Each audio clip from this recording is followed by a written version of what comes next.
The saint whom we honor today, Wednesday, September the 9th, is Peter Claver. Peter Claver was a Spanish Jesuit priest whose ministry to African slaves brought forcibly to the New World in present-day Colombia in South America, earned him the title, the Saint of the Slaves. A native of Catalonia, he was educated at the University in Barcelona and became a Jesuit in 1602. In a notebook he kept with him at all times, he wrote, quote, "I must dedicate myself to the service of God until death, on the understanding that I am like a slave."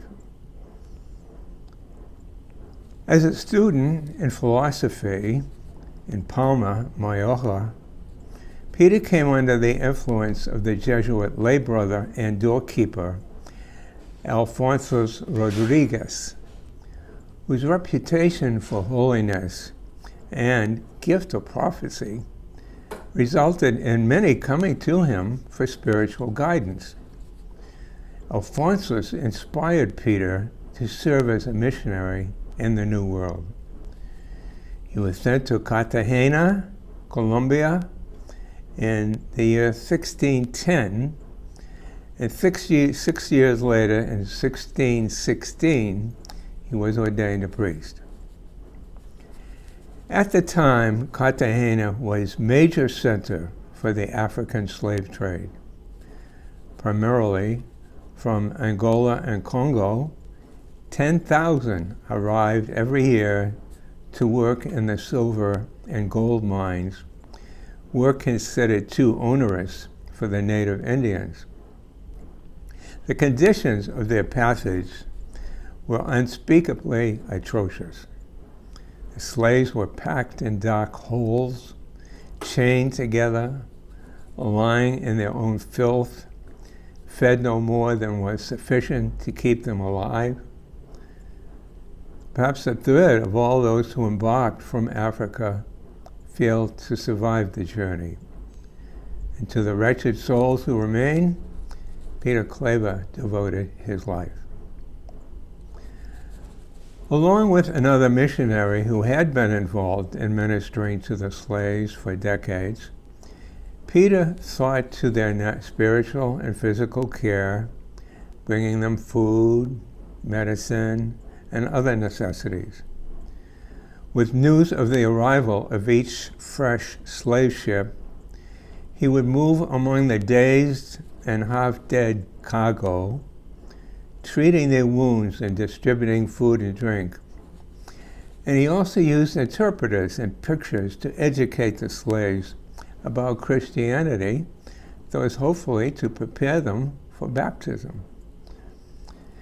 As Robert Ellsberg observes, Claver sought to instill in the slaves a sense of their human dignity and their preciousness in the eyes of God. This in itself represented a subtle subversion of the principles of the slave trade. Claver often confronted angry opposition from business and civil authorities who suspected that his ministry was undermining their lucrative commerce. Claver was tireless in his efforts. It is said that in his ministry of over 40 years, he baptized more than 300,000 slaves. Again, 300,000. He tried to follow them to the mines and plantations, where he continued to intercede for them and to look after their material and spiritual welfare. He would lodge in the slave quarters. At one point, he called himself the slave of the Negroes forever. And in his ministry, Peter also counseled prisoners, visited hospitals, and conducted missions for traders and seamen.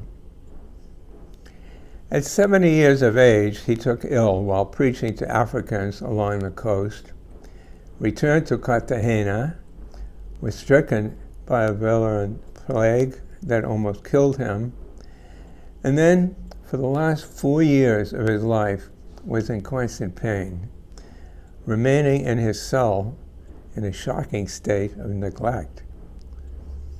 Peter lapsed into a coma and died on September the 8th, 1654. People flocked to his cell beforehand to take what they could as a relic. In time, Peter became a moral force such that he could be considered, quote, the apostle of Cartagena, unquote.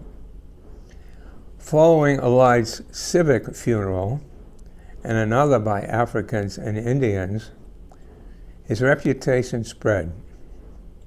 Fittingly, he was canonized along with his old friend Alphonsus Rodriguez from Mallorca at the same time in 1888. Pope Leo XIII named him patron saint of all missionary activities among blacks. Likewise, he is patron of Colombia, a patron of seamen, and the patron of the Knights of Peter Claver and Ladies Auxiliary, which is the largest and oldest continually existent, predominantly African-American lay Catholic organization. And here in the Archdiocese, there is a parish under his patronage in St. Mary's County. In this period of growing realization of the evil of racism, Peter Claver was one who demonstrated in his life and ministry that Black lives matter. It is good to call on St. Peter Claver to guide us in this awareness, and as well to intercede for those still subject to slavery, as well as victims of human trafficking. St. Peter Claver, pray for us.